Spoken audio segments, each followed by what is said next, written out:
Assalamualaikum warahmatullahi wabarakatuh. Halo teman-teman, saya Dila dari Prodi Statistika Angkatan 2020. Dalam video ini, saya akan menjelaskan materi bahasa Indonesia yang telah dipresentasikan oleh kelompok 1, yaitu tentang ejaan dalam bahasa Indonesia. Nah, langsung aja. Kaidah ejaan itu adalah keseluruhan peraturan yang melambangkan bunyi ujaran, penataan kata berupa pemisahan dan penggabungan kata, penulisan atau tata kata secara rinci yang termasuk dalam unsur serapan, huruf, dan tanda baca. Nah, dalam ejaan bahasa Indonesia itu ada berbagai aspek.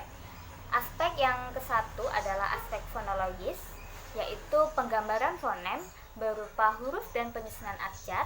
Dan yang kedua ada morfologis, yaitu penggambaran satuan-satuan fonemis. Dan yang ketiga ada sintaksis, yaitu penandaan ujaran berupa tanda baca. Selanjutnya ada sejarah ejaan.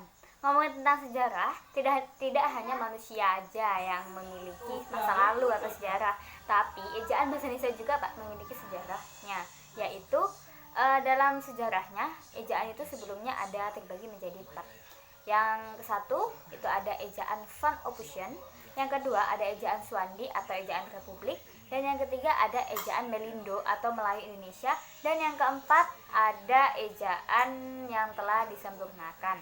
Nah, keempat ejaan ini itu masing-masing memiliki pengembangan, mulai dari tata hurufnya hingga tata pengucapannya, mulai dari yang kuno hingga berkembang menjadi modern. Nah, dari keempat bahasa ini, bahasa Melayu Indonesia inilah yang diangkat menjadi bahasa Indonesia. Mengapa bahasa Melayu bisa digunakan menjadi bahasa Indonesia? Tentunya ada berbagai faktor penyebabnya. Nah, yang ke-1, bahasa Melayu adalah bahasa perdagangan atau bahasa perhubungan. Dan yang kedua, bahasa Melayu adalah bahasa yang sederhana yang mudah dipahami oleh berbagai suku. Dan yang ketiga, bahasa Melayu sangat diterima oleh suku-suku yang ada di Indonesia. Dan yang keempat, bahasa Melayu memiliki kesanggupan untuk dijadikan sebagai bahasa kebudayaan. Kaidah ejaan dalam bahasa Indonesia memiliki berbagai fungsi. Ada 3 fungsi secara khusus. 1. Sebagai landasan pembakuan tata bahasa. Yang kedua, sebagai landasan pembakuan kosakata dan peristilahan. Dan yang ketiga, sebagai alat penyaring dari masuknya unsur-unsur bahasa lain ke dalam bahasa Indonesia. Nah, selanjutnya, dalam ejaan bahasa Indonesia itu ada 4 aspek yang harus sangat-sangat diperhatikan. Yang ke-1 yaitu ada pemakaian huruf bahasa Indonesia. Yang kedua, ada penulisan huruf ejaan. Yang ketiga, ada penulisan nama diri. Dan yang keempat, ada penulisan kata. Langsung aja kita bahas yang ke-1, yaitu ada pemakaian huruf dalam bahasa Indonesia. Pemakaian huruf dalam bahasa Indonesia itu ada 4 bagian yang harus diperhatikan. 1, ada huruf abjad. Yang kedua, huruf konsonan. Yang ketiga, huruf vokal. Dan yang keempat, ada huruf diftong. Nah, untuk huruf abjad kita pasti sudah tahu sejak SD ada 26 abjad yang digunakan dalam bahasa Indonesia. Nah, di dalam huruf abjad ini itu terbagi menjadi 2, ada huruf konsonan dan ada huruf vokal. Nah, huruf vokal ini itu merupakan huruf hidup, yaitu ada 5, ada A, I, U, E, dan O. Nah, kemudian untuk huruf konsonan atau huruf mati itu adalah 21 huruf abjad selain huruf vokal. Kemudian yang keempat ada huruf diftong. Huruf diftong itu ada 4, yaitu ada ai, au, ei, dan oi. Lanjut yang kedua, ada penulisan huruf ejaan. Nah, dalam penulisan huruf ejaan itu ada 3 bagian yang harus diperhatikan, yaitu ada huruf kapital, ada huruf miring, dan ada huruf tebal.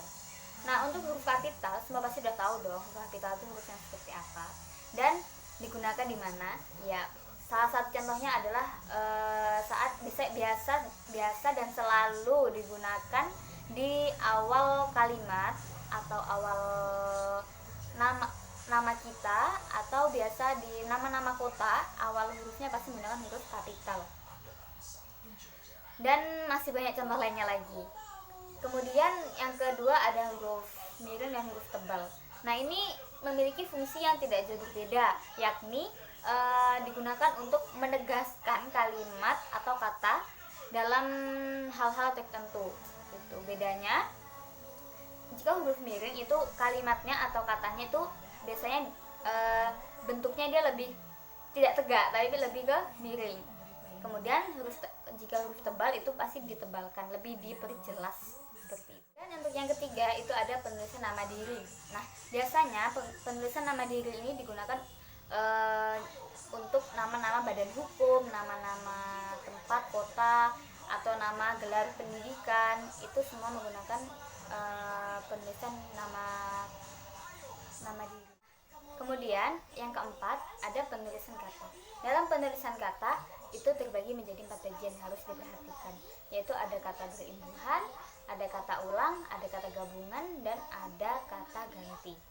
Nah, untuk kata berimbuhan itu biasa dibagi menjadi 3 jenis, yaitu ada awalan, sisipan, dan akhiran.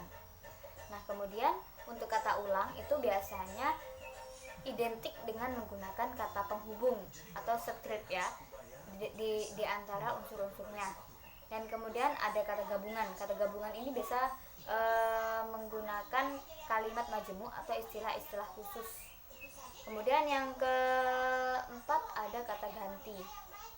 Ada kata ganti. Nah, kata ganti ini atau biasa disebut pronomina, itu lebih ke kata ganti. Biasanya ada kata ganti orang pertama, orang kedua, dan orang ketiga, seperti kau, aku, saya.